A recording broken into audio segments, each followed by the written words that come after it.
സദ്ഗുരു, അങ്ങയുടെ അഭിപ്രായത്തിൽ മാതൃഭാഷയിൽ പഠിപ്പിക്കുന്നതാണോ ഇംഗ്ലീഷിൽ പഠിപ്പിക്കുന്നതാണോ നല്ലത്? നമ്മളിത് മനസ്സിലാക്കണം. ഈ രാജ്യത്ത് 25-30 വ്യത്യസ്ത ഭാഷകളുണ്ട്. എല്ലാ പ്രാദേശിക ഭാഷകളും കൂട്ടിയാൽ 1300 പ്രാദേശിക ഭാഷകളുണ്ടെന്നാണ് പറയുന്നത്. സ്വന്തമായി ലിപിയുള്ള പൂർണ്ണമായ ഭാഷകൾ കുറഞ്ഞത് 25-30 ഉണ്ട്. ആ ഭാഷകൾക്ക് വലിയൊരു സാഹിത്യ സമ്പത്തുണ്ട്. അത്രമേൽ വികസിച്ച ഭാഷകളൊന്നും ഒറ്റ രാത്രി കൊണ്ട് ഉണ്ടായതല്ല.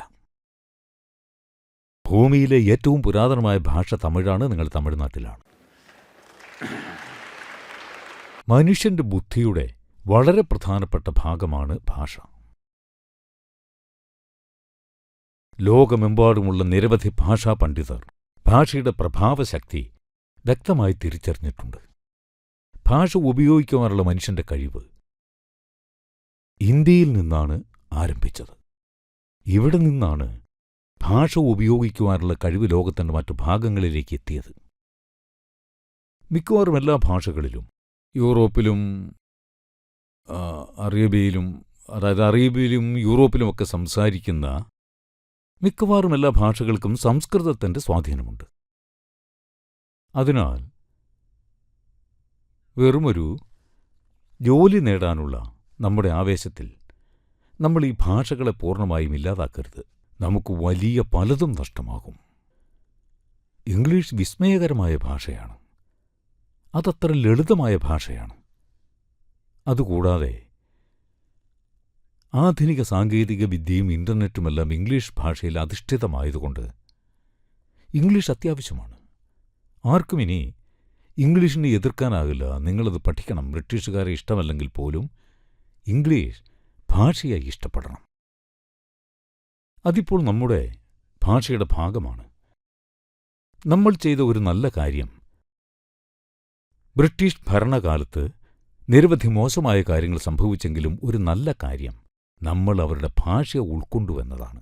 ഇന്ന് നിരവധി വിദ്യാസമ്പന്നരായ ഇന്ത്യക്കാർക്ക് മിക്ക ബ്രിട്ടീഷുകാരെക്കാളും നന്നായി ഇംഗ്ലീഷ് സംസാരിക്കാൻ കഴിയും. അത് നല്ല കാര്യമാണ്. പക്ഷെ അതേസമയം ആയിരക്കണക്കിന് വർഷങ്ങളായി നിലനിൽക്കുന്ന ഈ ഭാഷകളെ നമ്മൾ ഒരിക്കലും ഇല്ലാതാക്കരുത്. കാരണം ഇന്ത്യൻ ഭാഷകളിലുള്ള ഉച്ചാരണത്തിന്റെ പരിധി എന്നത് ഒരു മനുഷ്യന്റെ എല്ലാ വശങ്ങളെയും ഉത്തേജിപ്പിക്കുന്നു.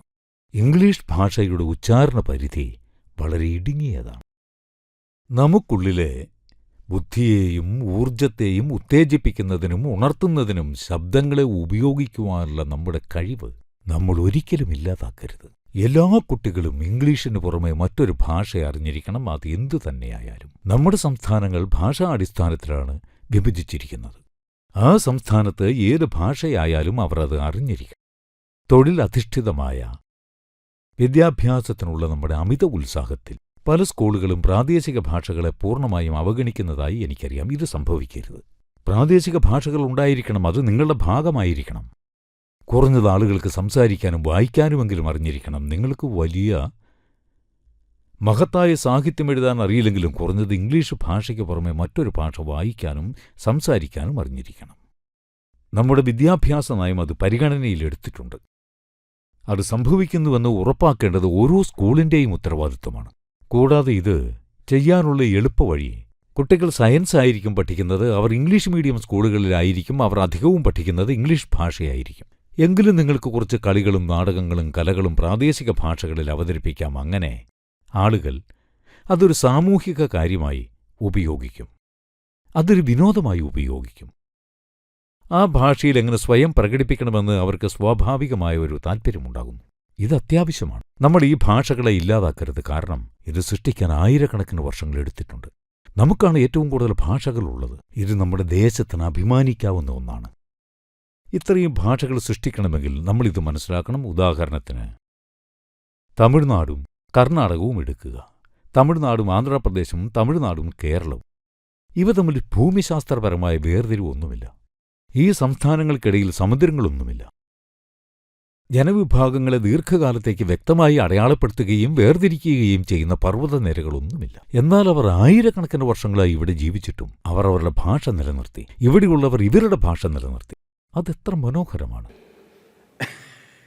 അവർ വ്യാപാരത്തിനും വ്യവഹാരങ്ങൾക്കുമായി പോയപ്പോൾ അവർ മറ്റു ഭാഷകൾ പഠിച്ചു.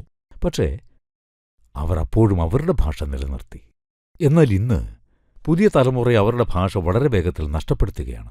ഇത് ശ്രദ്ധിക്കേണ്ട ഒന്നാണ്. നിങ്ങളെല്ലാവരും കുറഞ്ഞത് നിങ്ങളുടെ വീടുകളിലെങ്കിലും നിങ്ങളുടെ കുട്ടികളോടൊപ്പം സാധ്യമാകുന്നിടത്തെല്ലാം ഒരു നിശ്ചിത സമയം നിങ്ങൾ പ്രാദേശിക ഭാഷയിൽ സംസാരിക്കണം. ഇത് വളരെ പ്രധാനമാണ്.